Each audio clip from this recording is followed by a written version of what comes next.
रात्रि के मध्य में भगवान शिव आकर माता पार्वती जी को दर्शन देते हैं। एक विश्वास के साथ शिव की आराधना। दुनिया अपनी दृष्टि से कुछ भी देखे,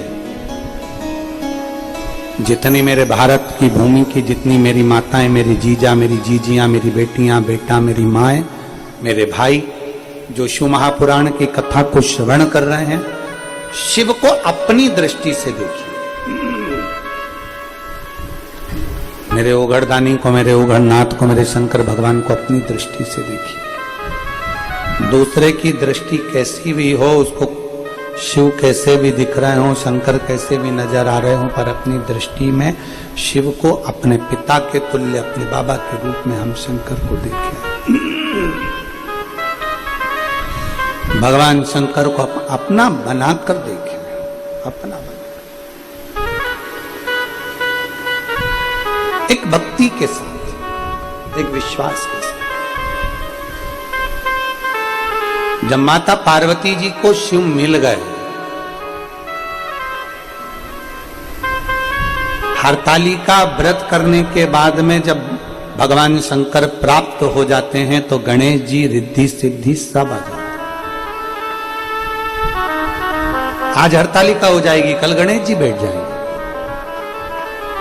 मतलब हरतालिका का, फुलेरे का वो वर्णन है कि रिद्धि सिद्धि और गणेश आते ही हैं अगर दिल से आपने दर्शन किया, दिल से पूजन करी है तो।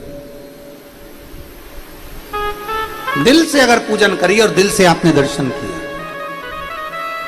खूब प्रेम से, खुश होकर, मेरी भारत की, मेरे देश विदेश में बैठी हुई माताएं आज हरतालिका बड़े प्रसन्न होकर, बड़े खुश होकर पूजन करिए, बड़े प्रसन्न, मुख उतार कर नहीं। हमने सुबह से कुछ नहीं खाया, पानी भी नहीं पिया, मुंह उतर रहा है, ना ना ना, प्रसन्नता, बहुत प्रसन्नता में शिव की आराधना।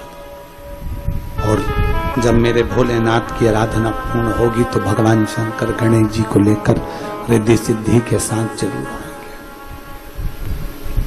कल पूरा देश, पूरा विश्व भगवान गणेश जी की मिट्टी की सुंदर स्वरूप अपने अपने घरों में विराजमान करते हैं। हमने पहले भी गणेश जी के लिए आपको वर्णन किया है कि गणेश जी जब बैठते हैं 10 दिन, उसके बाद विदा होते हैं, विसर्जन होते हैं। हम गणेश जी को बुलाते हैं रिद्धि सिद्धि के साथ। गणेश जी का जब विसर्जन हो, रिद्धि सिद्धि हमारे घर से नहीं जाना चाहिए। बेटा जाए कमाने पर बहू हमारे घर में रहे, बेटा जाए कहीं पर काम से पर बहुएं घर में रहे, क्योंकि इन बहुओं से तो रौनक है घर की।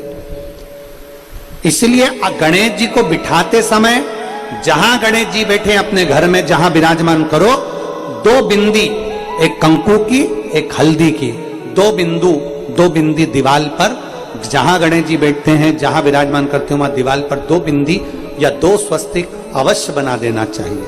क्यों? क्योंकि अगर गणेश जी विसर्जन भी हो जाएंगे तो वो 2 बिंदी रिद्धि सिद्धि के भाव से हमारे घर में साल भर हमारे यहां विराजमान रहे, हमारे यहां पर रिद्धि सिद्धि भरी रहे, विराजमान।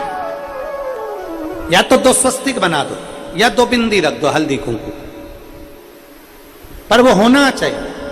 क्योंकि विसर्जन के समय पर गणेश जी जाएं तो जाएं, पर रिद्धि सिद्धि हमारे घर में रहे। गणेश जी तो पुत्र के भाव में घूमने गए, काम से गए, कार्य के लिए गए, पर रिद्धि सिद्धि हमारे घर में सदा विराजमान रहे, हमारी बहुएं हमारे घर में सदा विराजमान। ये भाव रखते हुए वहां रिद्धि सिद्धि को विराजमान करो। शिव तत्व कह रहा है, भगवान शंकर का चरित्र कहता है। बड़े आनंद के साथ मां अपने उत्तन से श्री गणेश जी महाराज को विराजमान करती हैं।